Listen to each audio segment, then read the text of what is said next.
Another year has gone by, and with it, a plethora of new movies. I have to say that this year wasn't a complete dumpster fire of a selection. I'm looking at you, 2011. How did you screw up Green Lantern? Or Cowboys and Aliens? What was Jack and Jill anyway? No, 2021 was indeed the year of the movie comeback.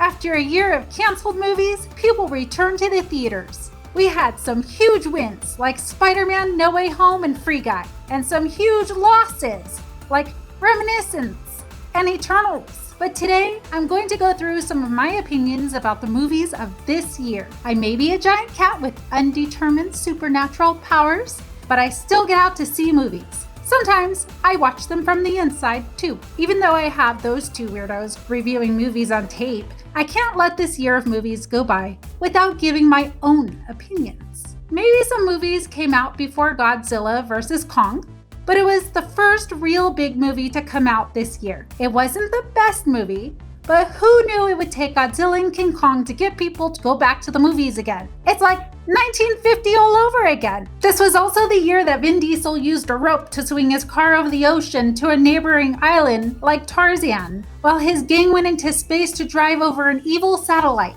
So there was definitely some weird stuff going on this year. Speaking of weird, Malignant, a story about a serial killing parasitic twin, Gabriel was messed up. He looked like a Muppet that someone ran over and was super glued onto a woman's back, and then made her his puppet to commit murder. This was a movie that kind of works only because of how strange it is. The aforementioned Spider-Man No Way Home was the biggest hit of the year. Who knew that the secret recipe to making a good Spider-Man movie was to add ingredients from all the other movies and finish the villain's story arcs? Make that a lesson to you all studio executives and writers out there. Stop wiping the slate clean when you reboot a franchise. Free Guy ended up being a breakout hit this year, a combination between The Matrix and Carpenter's They Live. It's a fun little movie about a nameless video game character who gains sentience. Isn't it amazing how Ryan Reynolds can play Ryan Reynolds in all his movies and still make it seem original? This was also the year of a lot of top-tier talent and a lot of medium-tier streaming releases. Leonardo DiCaprio was in a Netflix movie and Tom Hanks was in an Apple movie. They both were very just okay. We got Chris Pratt in The Tomorrow War, a movie with so many plot holes that it almost became charming. Saul Goodman became an ass kicker and nobody. There were even long gestating sequels to Saw and Mortal Kombat that were all barely passable. Speaking of Ryan Reynolds playing Ryan Reynolds, Netflix hired Ryan Reynolds to play Ryan Reynolds in Red Notice. But they even took it 2 steps further in this one. They got Dwayne Johnson and Gal Gadot to play 2-dimensional versions of themselves as well.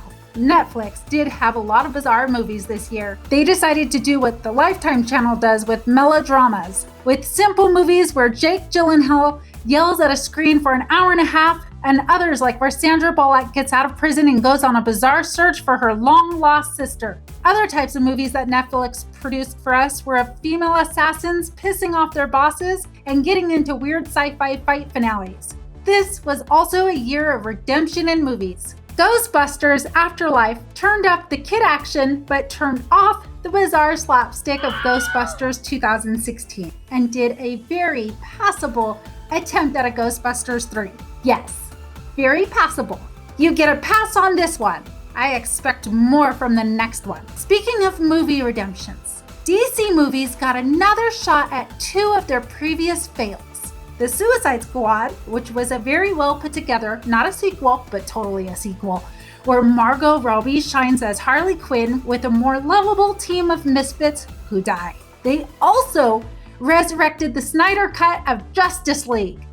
The original Justice League was apparently a movie so bad that they fired the director, released it, fired that cut, rehired the old director, and re-released it straight to streaming. It was a little better, but also it was 4 hours long. Nicolas Cage had some strange movies come out this year too. In Pig, he played a secluded celebrity chef who searched the culinary underworld to find his beloved truffle pig. He projected the death of his wife onto this pig, so nothing could stop him on his quest to find this pig. There was a dishwasher fight club. It was intense. He also was in Prisoners of the Ghostland, a movie so bad that you can't help take pity on it. Speaking of projecting a person's loss into an animal, there was a movie called Lamb. It was the story of an Icelandic couple raising a child with the body of a human and the head of a lamb. It was the cutest thing until someone thought it was weird and tried to kill it. Or when Papa Man Sheep comes looking for his baby lamb. That didn't go very well. There was also The Green Knight, a medieval movie about the world's worst game a knight ever played with Tree Demon. The Tree Demon says, "Cut me and I'll cut you in the same place in a year." So the knight chops his head off. The demon laughs it off and says, "I'll see you in a year." 1 year and one strange as hell quest later, the knight goes to see the Tree Demon to get his head cut off. Yeah, that was a movie. There was also a movie about mobsters stealing plans to the catalytic converter. Another where Idris Elba played a badass cowboy and nobody won. Halloween killed. James Bond died. Venom and Tony Soprano got second chances. Both were just okay. But maybe they'll do it better next time. This was also a year of very middling Marvel movies. Can anyone say that Black Widow or Eternals breaks into their top 10 Marvel movie lineup? 15? 20? There are apparently a ton of Marvel movies now, I guess. The best parts of Black Widow were recycled plot points from RoboCop, and when the movie was making fun of itself. I don't think anyone saw Eternals, which is weird. Maybe it was delayed or something. We also have a soft spot for the movie Black Friday, a story about aliens invading during the biggest shopping day of the year, leaving a ragtag group of toy store employees to fight them. It was fun, but it depressed those two weirdos I have reviewed the movies on a daily basis, both of them having been big box store employees who work dozens of Thanksgivings and Black Fridays. I think they're traumatized. Oh, and there was a movie where Ben Affleck and Adam Driver kept punking Matt Damon until things got real, and it resulted in a battle to the death, all taking place in medieval France. That was Ridley Scott's The Last Duel. M. Night Shyamalan made a movie about people getting old at an accelerated rate on a secluded beach. It was called Old. There was a twist. It was bad. But our favorite movie this year was Last Night in Soho.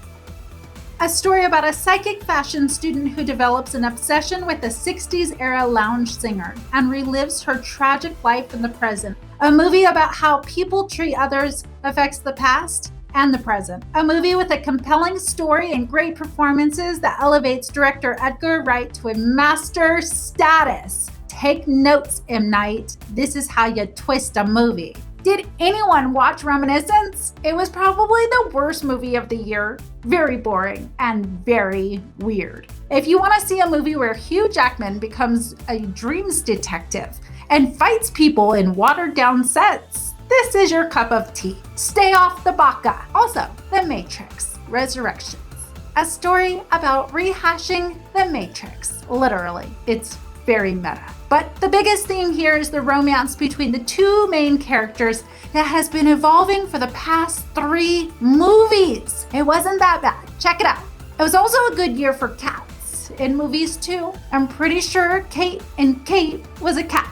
I tell everyone to think the cats are behind it because it's the truth. So it's a new year now, 2022, lots more movies to review. A year of at least 3 Batman. Word on the street is we may finally see the long in development Avatar 2. Maybe they'll actually pull 3D glasses out of retirement for that one, but it looks like sequels galore once I think about it. Black Panther, Thor, Jurassic World, and Aquaman will all produce photons that will be captured by our brains once again. Hope to see you all at the movies. I'm Princess Penelope Penny Papadopoulos, the giant cat on top of the Hollywood sign, the overlord of Clubhouse Movies podcast. Good day.